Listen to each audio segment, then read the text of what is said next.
उत्तराखंड लोकसभा चुनाव को लेकर राजनीति चरम पर पहुंच गया है। आज उत्तराखंड कांग्रेस के एक प्रतिनिधिमंडल ने संयुक्त मुख्य निर्वाचन अधिकारी नमामि बंसल से मुलाकात कर उनके प्रत्याशी को परेशान करने का आरोप लगाया। प्रतिनिधिमंडल ने कांग्रेस के पौड़ी गढ़वाल के प्रत्याशी गणेश गोदियाल को इनकम टैक्स महाराष्ट्र द्वारा समन दिए जाने और उत्पीड़न के संबंध में ज्ञापन सौंपा।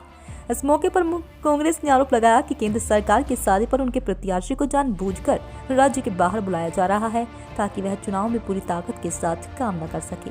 प्रतिनिधिमंडल ने कांग्रेस प्रत्याशी गोदियाल के इनकम टैक्स नोटिस मामले पर संज्ञान लेने का भी आग्रह किया और उचित कार्रवाई की मांग की।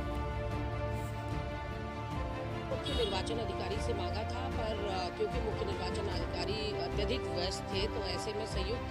मुख्य निर्वाचन अधिकारी नमामि बंसल जी से हमारे कांग्रेस के प्रतिनिधिमंडल ने अभी मुलाकात की और उनको बताया कि किस तरह से हैरास करने के लिए, उत्पीड़न करने के लिए अखिल भारतीय राष्ट्रीय कांग्रेस के द्वारा हमारे पौड़ी गढ़वाल संसदीय क्षेत्र से जो प्रत्याशी मैदान में उतारे गए हैं, उनको 3-3 समन इनकम टैक्स विभाग महाराष्ट्र के द्वारा सर्व किए गए हैं। और हमने उनको बताया कि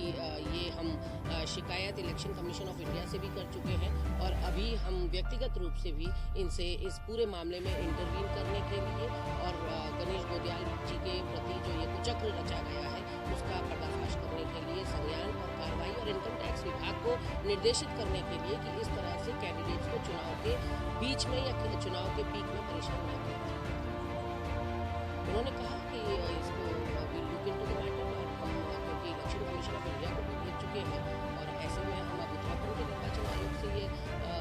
अपेक्षा करते हैं कि वो यहाँ से निर्देशित करेंगे महाराष्ट्र के इनकम टैक्स, क्योंकि इस समय देखिए जितनी मशीनरी है पूरे देश की वो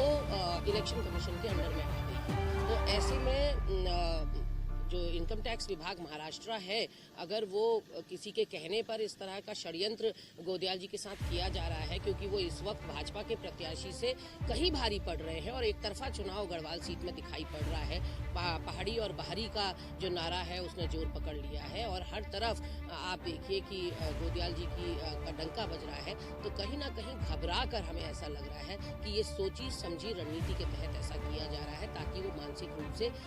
टूट जाए।